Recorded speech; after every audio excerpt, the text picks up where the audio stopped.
ಶ್ರಮಿಸುತ್ತಾ ಇವತ್ತು ಗೋಕಾಕ್ ತಾಲೂಕಿನ ಮಾದಿಗ ಸಂಘಗಳ ಒಕ್ಕೂಟದಿಂದ ಇವತ್ತು ಬೃಹತ್ ತಮಟೆ ಬಾರಿಸುವ ಮೂಲಕ ಮಾನ್ಯ ರಮೇಶನ ಜಾರಕಿಹೊಳಿ ಆಗಿರೋ ಬಾಲಚಂದ್ರ ಜಾರಕಿಹೊಳಿ ಆಗಿರ್ಬೋದು, ಸತೀಶನ ಜಾರಕಿಹೊಳಿ ಇರ್ಬೋದು, ಇವತ್ತು ನಾವು ಒಳ ಮೀಸಲಾತಿ ಬಗ್ಗೆ ಮನವಿಯನ್ನು ಸಲ್ಲಿಸುತ್ತಾ ಇವತ್ತು ಗೋಕಾಕ್ ತಾಲೂಕದ ಎಲ್ಲ ಮುಖಂಡರು ಕೂಡಿ ನಾವು ಮಾದಿಗ ಸಮಾಜರು ಕೂಡಿ ಇವತ್ತು ಎಲ್ಲ ಮನವಿ ಸಲ್ಲಿಸ್ತಾ ಇದ್ದೇವೆ. ಆದ ಕಾರಣ ಬರುವಂಥ ಈಗ ಅಧಿವೇಶನದಲ್ಲಿ ನಮ್ಮ ಶಾಸಕರು ಧ್ವನಿ ಎತ್ತಬೇಕಂತ ನಾವು ಮನವಿ ಮಾಡ್ಕೊಳ್ತೀವಿ. ಯಾಕಪ್ಪ ಅಂತಂದ್ರೆ ನಮ್ಮ ಮಾದಿಗ ಸಮಾಜ ಗೋಕಾಕ್ ತಾಲೂಕಲ್ಲಿ ಆಗಿರ್ಬೋದು ಈ ರಾಜ್ಯಾಂತರ ಭಾಳ ಹಿಂದೆ ಉಳಿದೈತಿ. ನಮ್ಮ ಹಕ್ಕಿಗಾಗಿ ನಾವು ಹೋರಾಟ ಮಾಡ್ತಕ್ಕಂಥ ಮಾತನ್ನು ಹೇಳ್ತಾರೆ. ಜೈ ಹಿಂದ್ ಜೈ ಭೀಮ್. ಒಕ್ಕೂಟದ ವತಿಯಿಂದ ಕರ್ನಾಟಕ ರಾಜ್ಯಾದ್ಯಂತ ಇವತ್ತಿನ ಈ ದಿನ ಮೇಲಿನ ನಮ್ಮ ಒಕ್ಕೂಟ ಸಂಘಟನೆಗಳು ಏನು ಹೇಳ್ತಾ ಇದ್ದಾವೆ ಅಂತಂದ್ರೆ ಪ್ರತಿಯೊಬ್ಬ ಶಾಸಕರ ಮನೆ ಮುಂದೆ ಇವತ್ತಿನ ದಿವಸ ಟಮಟೆ ಚಳವಳಿ ನಡೆಸತಕ್ಕಂಥದ್ದನ್ನು ಮೇಲಿನ ನಮ್ಮ ಸಂಘಟನೆ ಕರೆಗೊಟ್ಟಿದೆ. ಅದೇ ರೀತಿಯಾಗಿ ರಾಜ್ಯ ಸರ್ಕಾರ 30 ವರ್ಷಗಳಿಂದ ಯಾವುದೇ ಸರ್ಕಾರ ಇದ್ದರೂ ಕೂಡ ಹೋರಾಟ ಮಾಡಿದರೂ ನಮಗೆ ಒಳ್ಳೆ ಮೀಸಲಾತಿ ಸಿಕ್ಕಿಲ್ಲ. ಸಮಾಜಗಳಲ್ಲಿ ಅತಿ ಹಿಂದುಳಿದ ಸಮಾಜ ನಮ್ಮ ದಲಿತ ಸಮಾಜ, ಮಾದಿಗ ಸಮಾಜ ಆಗಿದ್ದು, ಈಗ ಸುಪ್ರೀಂ ಕೋರ್ಟ್ ಆಗಸ್ಟ್ 1ರಂದು ಆದೇಶ ಕೊಟ್ಟರೂ ಕೂಡ ರಾಜ್ಯ ಸರ್ಕಾರ ಒಳ ಮೀಸಲಾತಿ ನೀಡಲು ಮೀನಾಮೀಷೆ ಎಣಿಸ್ತಾ ಇದೆ. ಅದಕ್ಕಾಗಿ ನಾವೇ ನಮ್ಮ ಮಾನ್ಯ ಶಾಸಕರುಗಳಾದ ಹಾಗೂ ಸಚಿವರುಗಳಿಗೆ ಜಿಲ್ಲೆಯಾದ್ಯಂತ ಮನವಿಯನ್ನು ಸಲ್ಲಿಸ್ತಾ ಇದ್ದೇವೆ. ನಮ್ಮ ಪರವಾಗಿ ಸದನದಲ್ಲಿ ಧ್ವನಿ ಎತ್ತಬೇಕಂತೇಳಿ. ಅದೇ ರೀತಿ ಯಾರಪ್ಪ ಅಂತಂದ್ರೆ ಕರ್ನಾಟಕ ಸರ್ಕಾರ, ಸಿದ್ದರಾಮಯ್ಯ ಸರ್ಕಾರ ಈಗಾಗಲೇ ಎಂದೋ ಮಾಡಬೇಕಾಗಿತ್ತು, ಇಲ್ಲಿವರೆಗೆ ಅವರು ಮಾಡಿಲ್ಲ.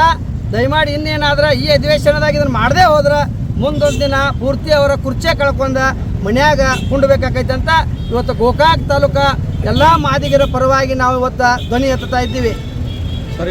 ಎಲ್ಲ ಮಾದಿಗರು ನಾವು ಪ್ರತಿಯೊಂದು ಕ್ಷೇತ್ರದಾಗ, ಪ್ರತಿಯೊಂದು ತಾಲೂಕದ ಹಳ್ಳಿಯಾಗ ಮಾದರದೀವಿ. ಅವ್ರಿಗೆ ಓಟ್ ಹಾಕಿ ಅವ್ರನ್ನ ಆರಿಸಿ ನಾವು ವಿಧಾನಸಭೆ ಕಳಿಸಿರ್ತೀವಿ. ನಮ್ಮ ಪರವಾಗಿ ಅವರ ಸದನದಾಗ ಧ್ವನಿ ಎತ್ತಲೇಬೇಕು. ಆ ಒಂದು ನಿಟ್ಟಿನಾಗ ನಾವು ಪ್ರತಿಯೊಂದು ಶಾಸಕರ ಮನೆ ಮುಂದೆ ತಮಟೆ ಚಳವಳಿ ಮಾಡ್ಬೇಕಂತೇಳಿ ಹಮ್ಮಿಕೊಂಡಿದ್ದೇವೆ.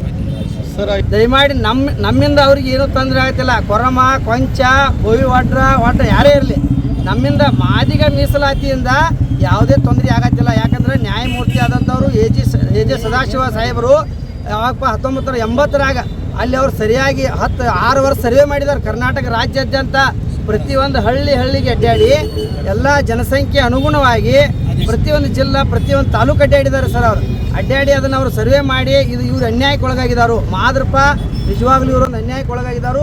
ಇವ್ರಿಗೆ ಇದನ್ನು ಕೊಡಲೇಬೇಕು. ಇವರೆಲ್ಲ ರಂಗದಾಗೂ, ಶೈಕ್ಷಣಿಕ ರಂಗವಾಗಿ ಆಗಿರಬೇಕು, ಆರ್ಥಿಕ ಆಗಿರಬೇಕು, ಎಲ್ಲ ರಂಗದಾಗ, ರಾಜಕೀಯ ರಂಗದಾಗ ಹಿಡ್ಕೊಂಡು ಎಲ್ಲ ರಂಗದಾಗ ಈ ಮಾದಿಗ ಸಮುದಾಯ ಹಿಂದೈತೆ ಅಂತೇಳಿ ಅವರು ಒಳ್ಳೆಯ ವರದಿಯನ್ನು ಸರ್ಕಾರಕ್ಕೆ ಒಪ್ಪಿಸಿದಾರು. ಸರ್ಕಾರದವರು ಇದನ್ನು ಬೇಜವಾಬ್ದಾರಿ ವರ್ತನೆ ಮಾಡುತ್ತೆ. ಮೀಸಲಾತಿ ಸಿಗ್ತಾ ಇಲ್ಲ, ನಮಗೆ ಸರಿಯಾಗಿ ಸಿಗ್ತಾ ಇಲ್ಲ. ಲಕ್ಷಕರ ಹೋಗ್ಕೊರು ನಾವು. ಈಗ ಏನಾರ ಒಂದು SC ST ಒಳಗೆ ಬರ್ತೈತಿ, ಅದ್ರಾಗ 101 ಜಾತಿ, ಅದ್ರಾಗ ಮುಂದಿದ್ದವರು ಮುಂದೆ ಹೊಂಟಿದವರು, ನಮ್ಮದು ಹಿಂದೆ ಉಳಿ ಆಗ್ತೈತಿ. ಅದು ಸರ್ ನಮ್ಮ ಸಾಮರ್ಥ್ಯ ಮೇಲೆ ನಮ್ಮಲ್ಲಿ ಶಾಣೆತನ ಐತಿ, ಎಲ್ಲ ಬುದ್ಧಿ ಐತಿ, ಏನು ಮಾಡ್ತೀವಿ. ಮೀಸಲಾತಿ ಕಡಿಮೆ ಆಗೈತ್ರಿ, ಅದ್ರ ಸಂಖ್ಯೆ ಹೆಚ್ಚಾಗ್ಯಾವ. 101 ಜಾತಿ SC ಒಳಗೆ ಬರೋದು ಒಂದೇ ನೌಕರಿ. 101 ಮಂದಿ ಹೆಂಗೆ ಹರಿದಚ್ಕೊಳ್ಳೋದ್ರ 10 ನೌಕರಿ. ಅದಕ್ಕೆ ಏನೈತಿ, ಎ ಜಿ ಸದಾಶಿವ ಆಯೋಗದವರ ಕರೆಕ್ಟಾಗಿ ವರದಿ ಮಾಡಿದ್ದಾರೆ. ಅವರು ಸರ್ಕಾರಕ್ಕೆ ವರದಿ ಮಾಡಿದ್ದಾರೆ. ಧರಮ್ ಸಿಂಗ್ ಇದ್ದಾಗ ಮಾಡಿದ್ದಾರೆ ಸರ್. ಆ ಧರಮ್ ಸಿಂಗ್ ಇದ್ದಾಗಿಂದು ಇಲ್ಲಿವರೆಗೂ ಸಿದ್ದರಾಮಯ್ಯ ಕಾಲವರೆಗೆ ಅದು ಆಗ್ತಾ ಇಲ್ಲ. ನಿಮಗೆಲ್ಲರೂ ಮೀಸಲಾತಿ ಅವಶ್ಯಕತೆ ಐತೆ? ಅವಶ್ಯಕತೆ ಐತೆ ಸರ್. ಯಾಕೆ ಸರ್? ಎಲ್ಲದ್ರಾಗ ಹಿಂದದು ಸರ್, ಜನಸಂಖ್ಯೆ ಹೆಚ್ಚೈತಿ. ಮಾದಿಗ ಸಮುದಾಯ ಎಲ್ಲದ್ರಾಗ ಹಿಂದೈತ್ರಿ. ತಮ್ಮ ಸರ್? ಸತೀಶ್ ಹರ್ಜನ್ ರೀ, ಗೋಕಾಕ್.